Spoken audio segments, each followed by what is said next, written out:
Hi, welcome to Insight Dive Deeper. Another day, another episode.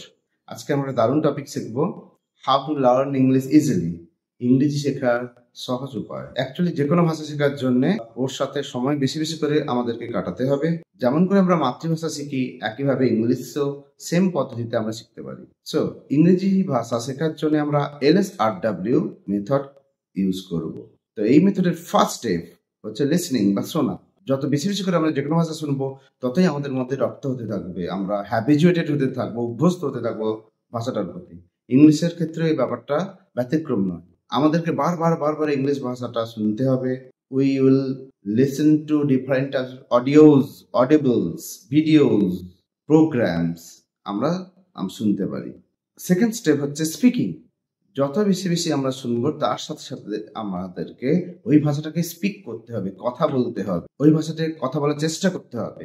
ভুল হোক, but বার নিজের এই অভ্যেসটা গড়ে তুলতে হবে। আমরা স্বভাবতই আনকমফোর্টেবল ফিল করি, আমরা আনইজি ফিল করি, but that doesn't matter at all. It's okay to feel hesitated, it's okay to feel awkward feel করাটা স্বাভাবিক। বাট আমাদেরকে এটা বুঝতে হবে, যেমন করে আমরা মাতৃভাষা শেখার জন্য আমরা ফার্স্টে লিসেন করি এবং তারপর স্পিক করি, এক্ষেত্রেও একই ব্যাপার। তোমাকে বারবার অভ্যেস করতে হবে। নিজেই যখন একান্তে থাকবে, নিজের সঙ্গে অভ্যেস করো, তখন ফ্রেন্ডসদের সঙ্গে অভ্যেস করতে পারো, টিচার্স, রিলেটিভস, পেরেন্টস, সিবলিংস, এদের সাথে তোমরা স্পিক করতে পারো, ইংরেজি কথা বলার অভ্যেস গড়ে তুলতে পারো। যত বেশি করে এই ভাষাতে তোমরা অভ্যেস গড়ে তুলবে কথা বলার, তত ইজিলি এবং ডিপলি এই ব্যাপারটা, এই দক্ষতাটা তোমাদের সাবকনসিয়াস মাইন্ডে স্টোর হয়ে যাবে এবং তুমি ফ্লুয়েন্টলি স্পিক করতে পারবে।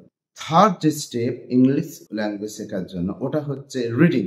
প্রত্যেক দিন পালা করে আমাদেরকে মিনিমাম 5 মিনিট সময় নিয়ে different types of articles, stories, English content এগুলো পড়তে হবে। যত বেশি বেশি করে পড়বো ততই আমাদের মধ্যে ফ্লুয়েন্সি আসবে এবং কনফিডেন্স। আর লাস্ট স্টেপ হচ্ছে রাইটিং। এটা খুব ইম্পর্টেন্ট একটা ফিচার এবং technique to learn English easily. Two master a language, যে কোনো ভাষাতে দক্ষ হওয়ার জন্য আমাদেরকে ফার্স্ট ইচ্ছে শক্তি থাকতে হবে। We should have willingness to learn. Second, আমাদেরকে একটা ডায়েরি এবং পেন নিতে হবে। Third, different types of words, প্রতিদিন যেটাগুলো পাচ্ছে এগুলো আমাদের রাইট ডাউন করতে হবে খাতায় এবং নোটবুকে, ডায়েরিতে, এবং ইম্পর্টেন্ট এক্সপ্রেশনস ওগুলো লিখে রাখতে হবে, তাদের মানে, তাদের ব্যবহার, ইউসেজ, এবং ওগুলোকে রিভাইজ করতে হবে ডেলি 1 পেজ মিনিমাম। একটা এক্সাম্পল নিয়ে ব্যাপারটা বোঝা যাক। আজকে 7th জুলাই 2025 মানডে। তা ধরি আজকে একটা এক্সপ্রেশন পেলাম, I am a part of the limitless universe. Suppose এই এক্সপ্রেশন বা লাইনে ইউনিভার্স ওয়ার্ডটা আমার অজানা। কি করবো তাহলে?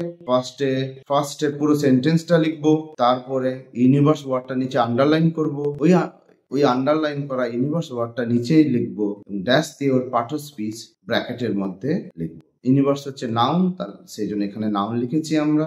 এরপরে এর বেঙ্গলি মিনিং লিখে রাখবো, ইউনিভার্স মানে বিশ্ব ব্রহ্মাণ্ড। এর সাথে আমরা এর সিনোনিম বা সমার্থক শব্দ, একই অর্থযুক্ত অন্য ওয়ার্ডও যোগ করতে পারি। এখানে সিনোনিম দিয়ে কসমস দিয়েছি। এর সাথে সাথে তোমরা এর বিপরীত শব্দ যদি কোনো ওয়ার্ডের পাও ওটাও তোমরা লিখে রাখতে পারো। তো এইভাবে ফোর্থ স্টেপে listening, speaking, reading and writing regularly অভ্যেসের দ্বারা আমরা ইজিলি ইংলিশকে করায়ত্ত করতে পারবো।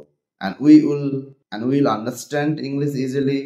We can speak English fluently. We can read it loudly with confidence, and we will write down our thoughts. Hope it will help you. আশা করছি এটা তোমাদের সাহায্য করবে। See you in next episode. See you soon.